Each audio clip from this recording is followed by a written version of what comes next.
नमस्कार, आपसे मेरा नाम है शुभवीर यादव एडवोकेट और मैं आप सभी के लिए लीगल एडवाइस वीडियोस अपलोड करता हूं जो कि आप सब लोग लाइक करते हैं, पसंद करते हैं, शेयर करते हैं और सब्सक्राइब भी करते हैं। अब तक नहीं किया है तुरंत करिएगा और दूसरे लोगों तक भी इस जानकारी को जरूर शेयर करिएगा।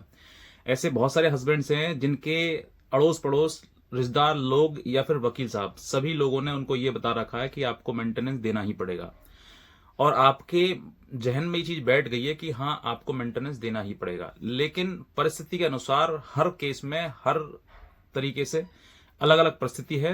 आपको मेंटेनेंस देना है या फिर नहीं देना है ये चीज डिपेंड करता है आपके केस पर कि आपकी पत्नी ने किस तरीके से केस डाला है, क्या लिखा है और किस तरीके से उसने उस चीज को मॉडिफाई किया है। तो ये डिपेंड करता है केस टू केस। ऐसा नहीं है कि सभी केस में पत्नी है तो पति को मतलब मेंटेनेंस देना पड़ेगा, खर्चा उसको देना पड़ेगा। ऐसा हो ही नहीं सकता आपको ना दें।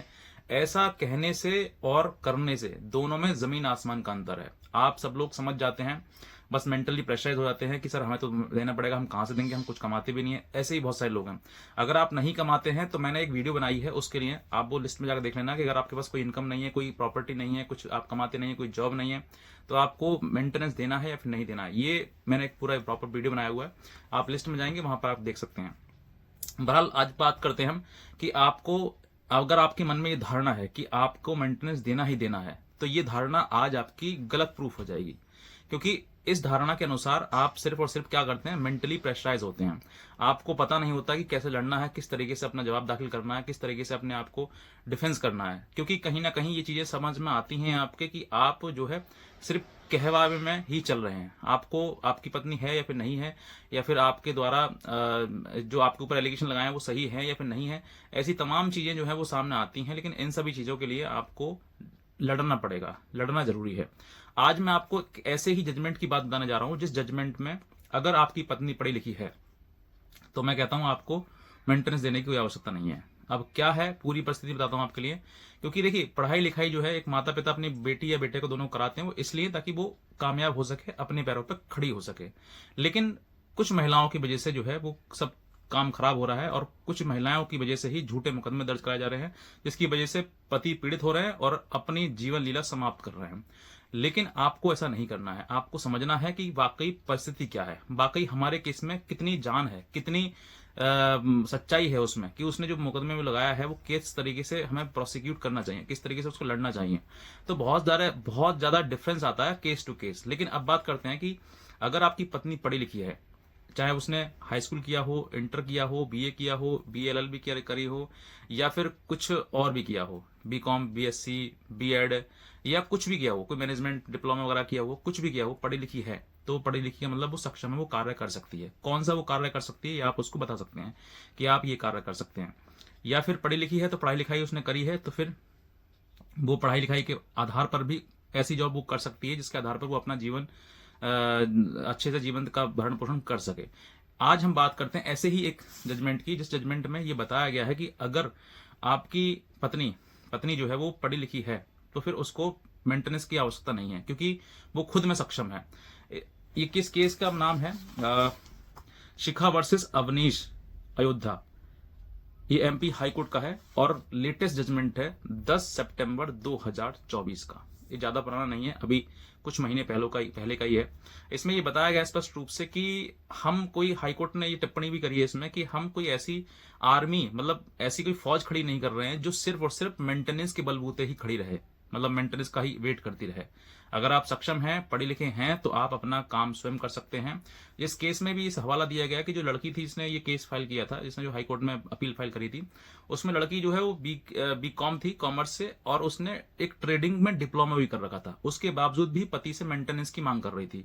तो ऐसे में जो है वो कोर्ट ने ये बताया कि अगर आप पढ़ी लिखी हैं और आप सक्षम हैं तो आप स्वयं कमा सकती हैं, कोई आपको आवश्यकता नहीं है।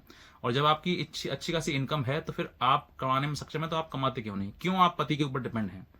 तो इसी बात को रखते हुए अगर आपके केस में भी यही चीज आ रही है तो इस केस का आप रेफरेंस लगा सकते हैं, शिखा वर्सेस अवनीश। मतलब कि ये 2024 का केस है और इस केस में यही बात स्पष्ट बताई गई है कि आपकी पत्नी पढ़ी लिखी है तो आपको मेंटेनेंस देने की आवश्यकता नहीं है और ना ही उसको लेने की जरूरत है, क्योंकि वो कहीं ना कहीं से अपना जीवन यापन अच्छे से कर भी सकती है और अच्छे से कमा सकती है। क्योंकि इस तरीके की अगर धारणा रही तो और महिलाओं को भी सपोर्ट मिलेगा कि भाई चलो ठीक है, हम कितने पढ़े लिखे हैं, चाहे हम कुछ भी कर रहे हैं, तो हम चलते हैं कोर्ट में और कोर्ट में पिटीशन झूठी मोटी फाइल करेंगे और पति से मेंटेनेंस लेंगे। तो मेंटेनेंस का आधार जो है वो ये है कि जो महिला वाकई किसी प्रकार से कुछ करने योग्य नहीं है, बिल्कुल सक्षम नहीं है, अनपढ़ है या फिर शरीर से विकलांग है या कुछ और कमी है उसकी वजह से वो काम नहीं कर सकती है, वहां पर पति का अधिकार बनता है कि उसको सपोर्ट करे, उसको मेंटेन करे। लेकिन जहां पर पत्नी खुद सक्षम है, खुद अच्छी पढ़ी लिखी है, अच्छा कमाती है और वेल एजुकेटेड है, तो फिर उसको आइडल रहने का कोई अधिकार नहीं है। आइडल मतलब खाली बैठने का, घर पर बैठे रहो, हाथ पे हाथ रखे और मेंटेनेंस का इंतजार करो कि अगली तारीख में हमें मेंटेनेंस मिलेगा। तो हाई कोर्ट ने भी इस तरीके का, एमपी हाई कोर्ट ने भी इस तरीके की टिप्पणी करी है कि we are not creating the army of idol women, मतलब जो लड़कियां काम करने में सक्षम हैं तो वो काम करें, ऐसी कोई हम फौज तैयार नहीं कर रहे हैं जो मेंटेनेंस के आधार पर हम अपना अपना तुम जीवन यापन शुरू करो। तो ऐसा जो टिप्पणी हुई है वो वही चीज है, ये इस जजमेंट के पैरा नंबर 14 में लिखी हुई है। आप इसको पढ़ेंगे और अपने केस में इस तरीके से इंप्लीमेंट करेंगे कि किस तरीके से आप करना है। अगर आपका केस अभी चल रहा है, ट्रायल पर है, तो आप इसको लगाएं, क्या चाहे वो इंटरिम मेंटेनेंस हो या फाइनल मेंटेनेंस हो, आप तभी इसकी कोर्ट की जो है इसको साइटेशन को लगाएं और लगा के अपने बहस में इसका मुद्दा उठाएं। और ताकि अगर आपके पास कोई और सबूत नहीं है कुछ भी, तो क्योंकि कहीं ना कहीं इस चीज का बहुत ज्यादा फर्क पड़ता है कि आप एक जजमेंट को लगाएं और उसकी बात कहें कि भाई हमारे ऊपर जो एलिगेशन लगाए गए वो झूठे हैं, पत्नी काफी सक्षम है, पढ़ी लिखी है।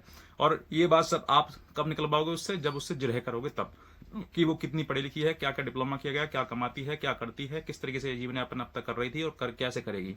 तो ये सब कुछ आपको सवाल आपसे पूछने हैं और यही सवाल जो है वो उसमें जिरह में जब आएंगे तो सामने जब बहस आए होगी तो बहस के दौरान जो है इन सभी बातों को कहा जाएगा और कहने के आधार पर ही आपका मेंटेनेंस डिसाइड होगा या फिर नहीं डिसाइड होगा, मतलब या फिर खत्म हो जाएगा। क्योंकि जो महिला सक्षम है, ये तो कई नेहा वर्सेस रजनीश वर्सेस नेहा का जो ऑनरेबल सुप्रीम कोर्ट का जजमेंट है उसमें भी कहा गया है कि सक्षम महिला है तो उसको मेंटेनेंस की आवश्यकता नहीं है, और जो वाकई नीडफुल है, जरूरत है उसके लिए, उसी को मेंटेनेंस की आवश्यकता है, अदरवाइज नहीं है। ये डिपेंड करता है जुडिशियल जो विवेक है, मतलब अपनी विवेक शक्ति है, उसके आधार पर कि माननीय न्यायालय किस तरीके का आदेश इसमें करते हैं, ये डिपेंड करता है उनके ऊपर कि वो महिला सक्षम है या फिर नहीं। क्योंकि कोर्ट में ट्रायल जब शुरू होता है तो दोनों को पता लग जाता है कि कौन व्यक्ति कितना सक्षम है। तो बस मैं इतना ही कहना चाहूंगा, अगर आपने अब तक इस तरीके का जजमेंट अपने कोर्ट में नहीं, अपने फाइल केस में नहीं लगाया है, तो आप जरूर लगाएं और एक अच्छा रिजल्ट आप पाएं। तो बस मैं इतना कहना चाहूंगा। आज का वीडियो देखने का आपसे बहुत धन्यवाद।